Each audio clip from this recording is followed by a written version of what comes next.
آیا کشور رومانی امنیت داره؟ اصلا تو کشور رومانی مردم رفاه دارن؟ این سوالیه که امروز میخوایم به این جواب بدیم. با من همراه باشین.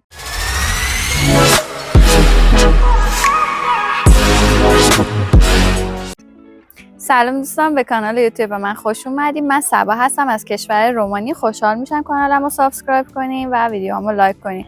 دوستان، ویدیو امروز ما در مورد رفاه و امنیت و آداب رسوم و فرهنگ کشور رومانیه.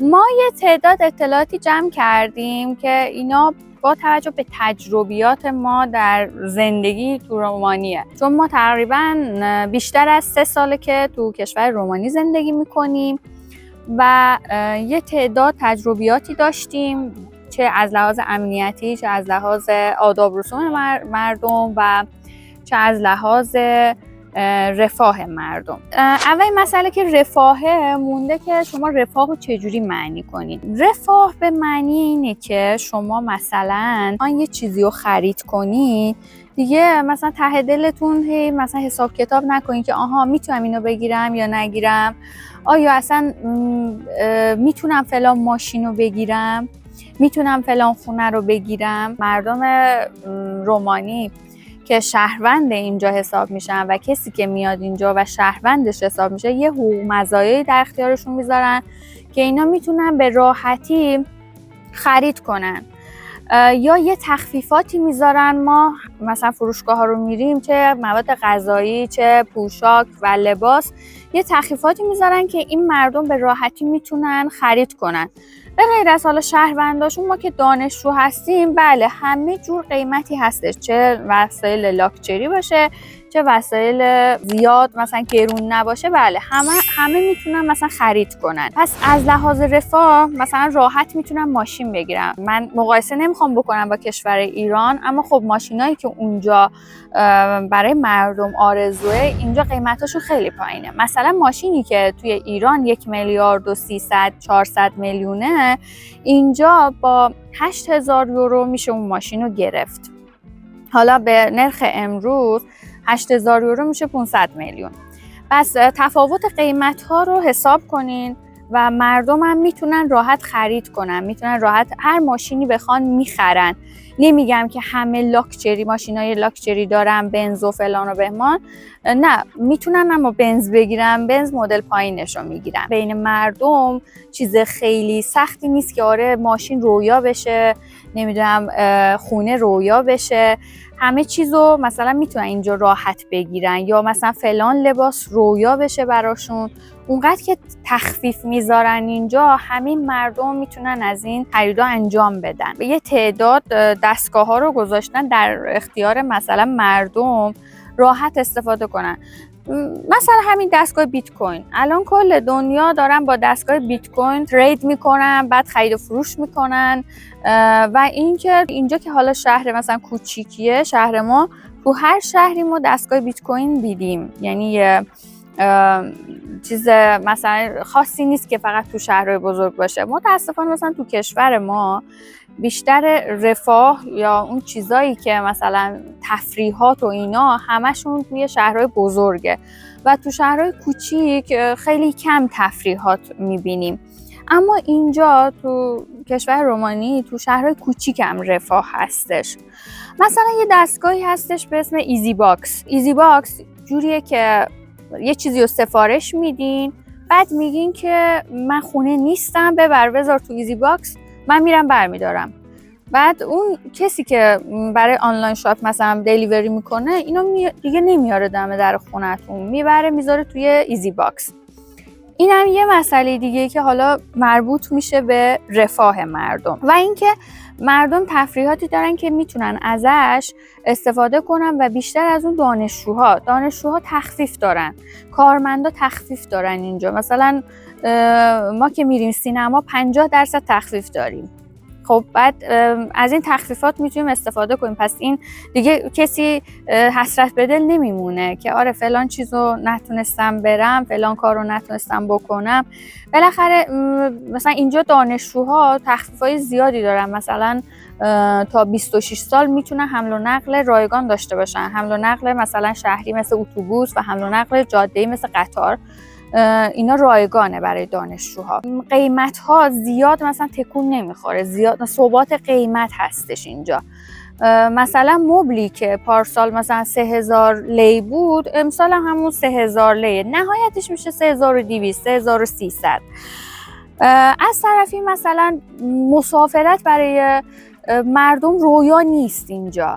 خب واقعیتش تو ایران بیشتر مسافرت ها داخل ایرانه، نمیتونن خارج از ایران بیشتر برن. حالا اینجا اتحادیه اروپا است، مثل یه کشورن، همشون یه اتحادیه هستن. بعد اما خب واقعا حسرت به دل یه مسافرت نیستن.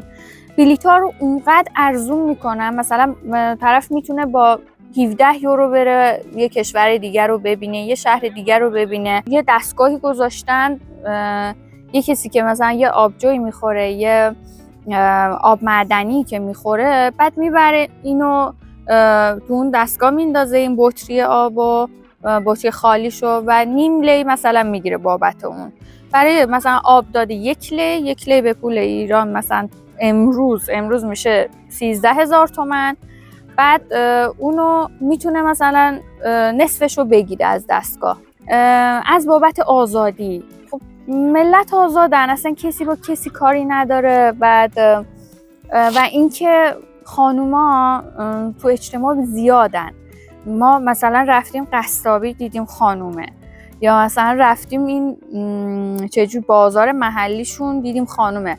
من این صحنه رو دیدم ها، اما خب تو شهرهای بزرگ ایران دیدم، تو شهرهای کوچیک ندیدم. حالا به غیر از این دستگاه ها، یه دستگاه دیگه هم هستش مثل سلف واش که ماشین رو میبرین خودتون میشورین، بعد خودتون مثلا هزینهش اونجا میدین، هر چقدر دوست دارین، حالا توشو جارو میکشین و اینا امکاناتیه که مثلا اینجا داره و برای ما جالب اومد. اما خب متاسفانه تو کشور خودمون حالا من ندیدم. اگه شما دیدین حالا برام بنویسین. دوم مسئله که میشه امنیت تو کشور رومانی. این بیشترین سوالی بود که از من پرسیده بودین، آیا کشور رومانی امنیت داره یا نه. من شده شب ساعت 12 مجبور شدم برم داروخونه و دارو بگیرم. اونقدر حس امنیت داشتم که این حس امنیت رو من هیچ موقع تو کشور خودمون احساس نکردم. یعنی نه کسی مثلا بگم مزاحمم شد، نه کسی اذیتم کرد. حتی کسایی که از کنارم رد می شدن اصلا نگام نمی کردن. من امنیت رو اینجوری دیدم، چه تو شهر خودمون که شهر کوچیکیه، چه تو شهر بزرگ که هر دوتاش هم اتفاق افتاد. هیچ احساس ناامنی نداشتم. دومین مسئله‌ای که حالا در مورد امنیت، ما اونجا احساس امنیت کردیم که رفته بودیم مسافرت و یه چیزی رو از آمازون سفارش داده بودیم. حالا میگم یه چیزی در حد 700 یورو بود، اما خب آمازون به ما نگفته بود که میتونیم اینو مثلا کی تحویل بگیریم. ما هم نمیدونستیم تاریخ دقیقش کیه و رفته بودیم مسافرت. حالا بعد اینکه از مسافرت برگشتیم دیدیم که بستمون اونجاست و 10 روز جلوی خونمون مونده و کسی دست نزده.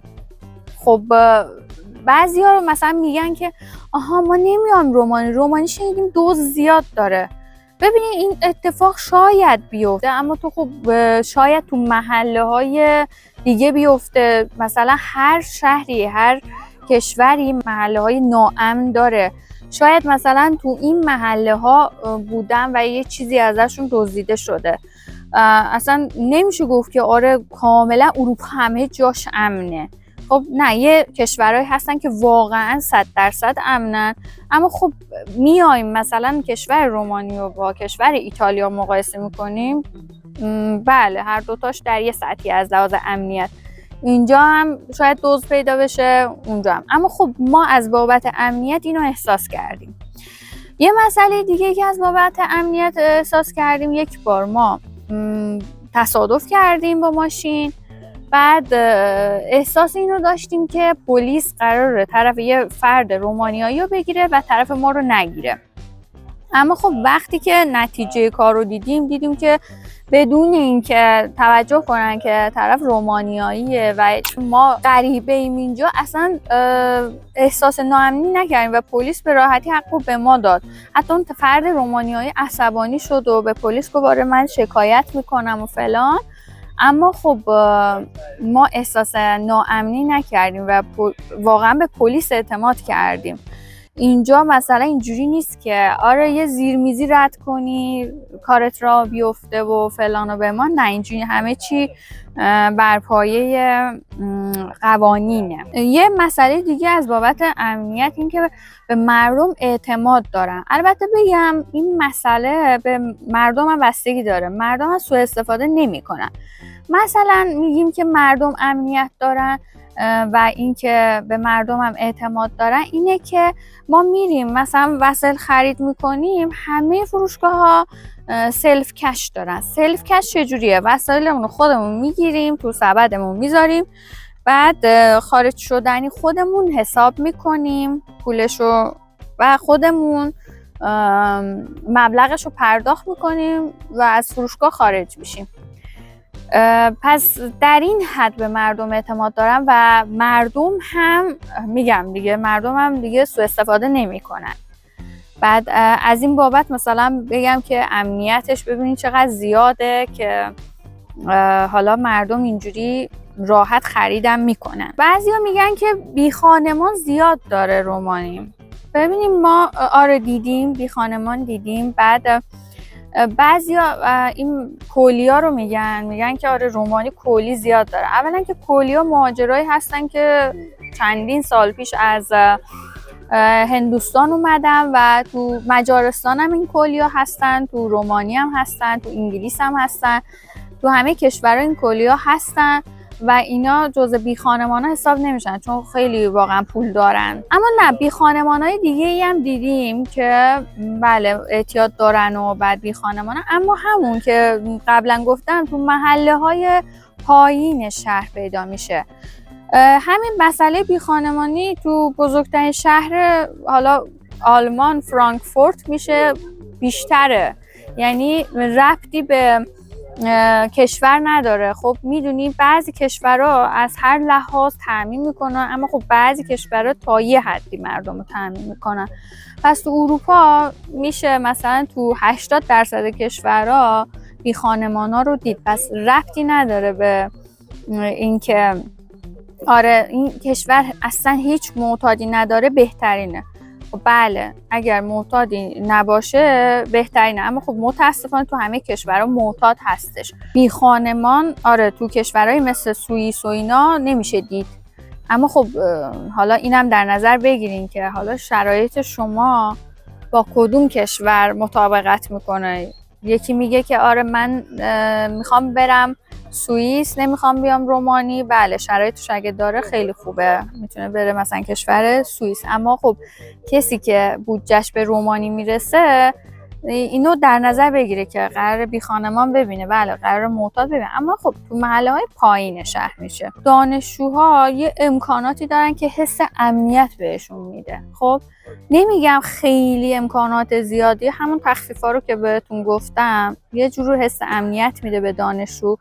این امکانات رایگان مثل بلیت قطار و اینا یه جور حس امنیت میده بهشون و همین تفریحاتشون با تخفیف حس امنیت میده بهشون. سومین مسئله ای که میخوام در موردش صحبت کنم آداب رسوم و فرهنگ مردمه.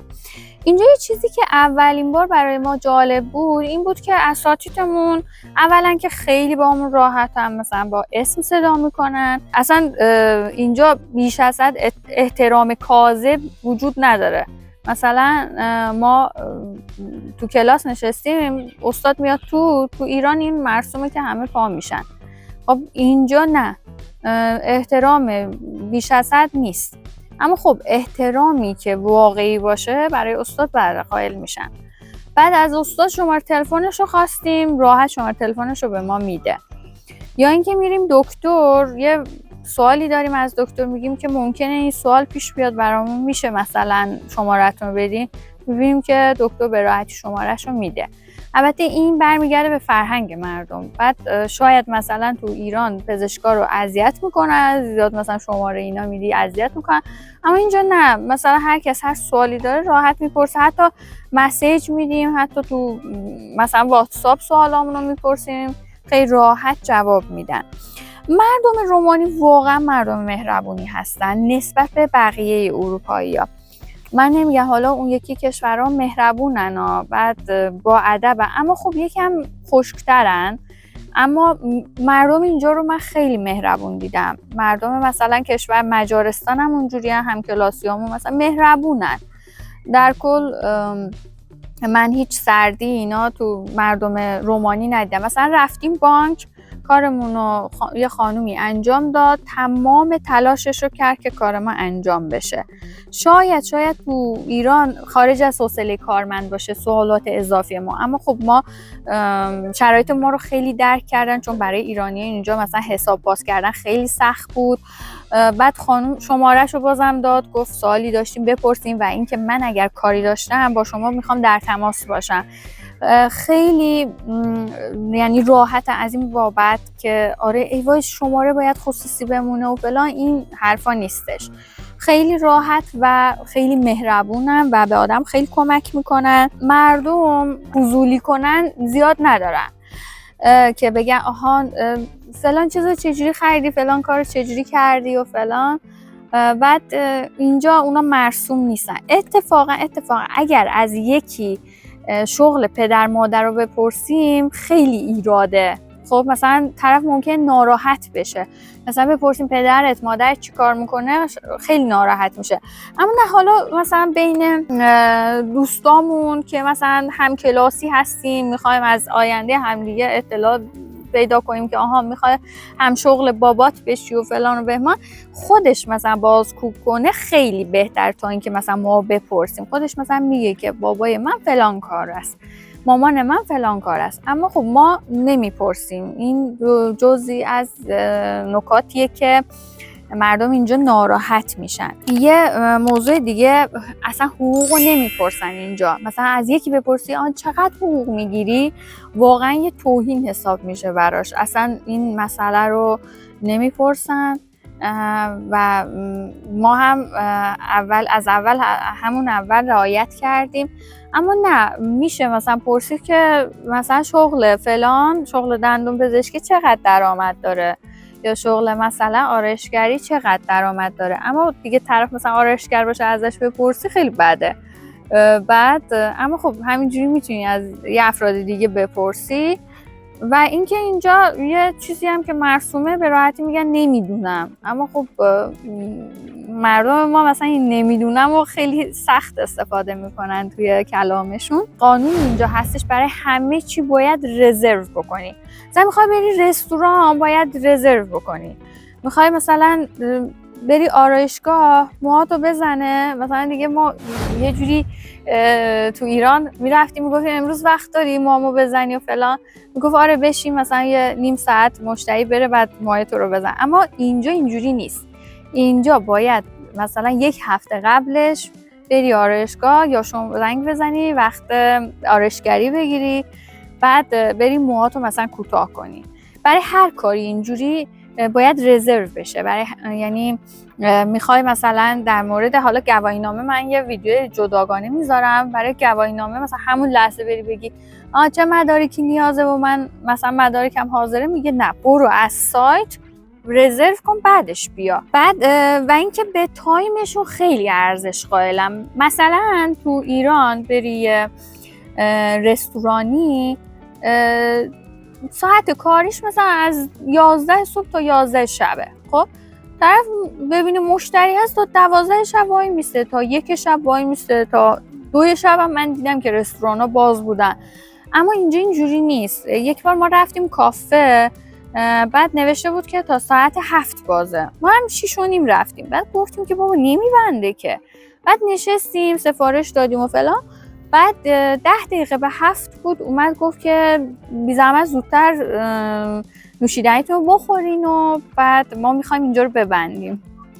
بعد به تایمشون خیلی ارزش قائلن تا اون پول، یعنی بگن که آها بذار درآمد بیاد دیگه بابا یکم دیگه هم وایستم بعد فلان. شاید هم حالا میگم ما شنیدیم یه قانونایی هم هستش که مثلا فلان مغازه ها تا فلان تایم باز باشن، شاید به خاطر اون قانونه، اما در کل به تایمشون خیلی ارزش قائلن. مثلا با یکی قرار میذاری باید درست و دقیق اون تایم اونجا باشی. مثلا 10 دقیقه دیر بری طرف ناراحت میشه. اینجا از آداب رسوم مردمش میخوام بگم که بیشتر آشنا بشیم. برای اون دوستانی که حالا میخوام مهاجرت کنن اینجا یا مثلا کارشون جور شده یا پذیرش تحصیلی گرفتن میخوام بیان اینجا، این خیلی کمکشون میکنه. اینایی که میگیم حالا ما خودمون اینا رو دونه دونه تجربه کردیم و زیاد نمیدونستیم. همکلاسی یا مثلا همسایه یه روز سلام میده یه روز سلام نمیده، یه روز مثلا خداحافظی میکنه یه روز اصلا خداحافظی نمیکنه، همینجوری سرشو میندازه میره. اینا مثلا براشون عیب نیست، اما خب تو کشور ما این مسئله عیبه. مثلا 2 نفر به هم دیگه برسن سلام نکنن، آها این چی شده، چه دشمنی با من داره، از چی ناراحته، یکم بشینم با خودم فکر کنم چی کار کردم، کی چیزی به این گفتم که ناراحت شده. خب اینجا نه، اینجوری نیست. یه روز دوست داره سلام بکنه یه روز دوست نداره سلام کنه. و یه مسئله‌ای که میخوام بگم از بابت بهداشته، اینجا خیلی حالا بهداشت توجه میکنن و البته خب میگم بیرون دستشوییاش تمیزه، سرویس بهداشتیاش تمیزه. حالا تو هر مرکز خریدی ما رفتیم، اصلا بین جاده‌ای تو پمپ بنزین نگه داشتیم رفتیم، خیلی خیلی تمیزه و مردمش هم تمیزن، واقعا تمیزن. بعد اصلا اون دستشویی فرنگی که حالا ما تو ایران کمتر استفاده میکنیم، احساس میکنیم که دستشویی تمیزی نیست، اینجا حالا 100 نوع مواد استفاده میکنن که آره بعد از اینکه از دستشویی استفاده کردن با کدوم پاک کننده تمیز بشه، مثلا تو سیفون یه موادی میریزن و فلان، خیلی تمیزن. اما خب یه نمیخوام بگم ایراد، اما خب یه مسئله هستش که بعضی وقتا آزاردهنده است. مثلا به راحتی بینیشون رو توی جمع با صدای بلند تمیز میکنن. خب این مسئله توی حالا رستوران هم ما دیدیم خیلی، البته میگم همه‌شون این کارو نمیکنن، بعضی‌هاشون این کارو میکنن. شاید برای ایرانی‌ها خیلی مثلا شوکه کننده باشه، برای ما اوایل خیلی شوکه کننده بود. مثلا می‌دیدیم تو کلاس راحت اونجوری فیلم میکنن و فلان، ما مثلا شوکه میشیم. اما خب بعداً دیدیم که نه، این مسئله زیاد مثلا ایراد نیست برای اینا، اما برای ما ایراده. دوستان من تا اونجایی که از تجربیاتمون میدونستم برای شما گفتم. امیدوارم که این ویدیو براتون مفید باشه و امیدوارم که با دید باز مثلا مهاجرت کنین و این تجربیات ما هم به درد شما بخوره. حالا چه کشور رومانی رو انتخاب کنین چه نکنین. حالا میگم من نمیگم اینجا بهترین کشوره، اما خب خوبی‌های خیلی زیادی داره، مزایای خیلی زیادی داره، بعد بدیهای خودش هم داره. یعنی هر کشوری بدی داره، فقط اینجا نه، هر کشوری بدیهای خودشو داره. امیدوارم که این ویدیو براتون مفید باشه. لایک و سابسکرایب هم یادتون نره. ممنون که با من همراه بودین. خداحافظ.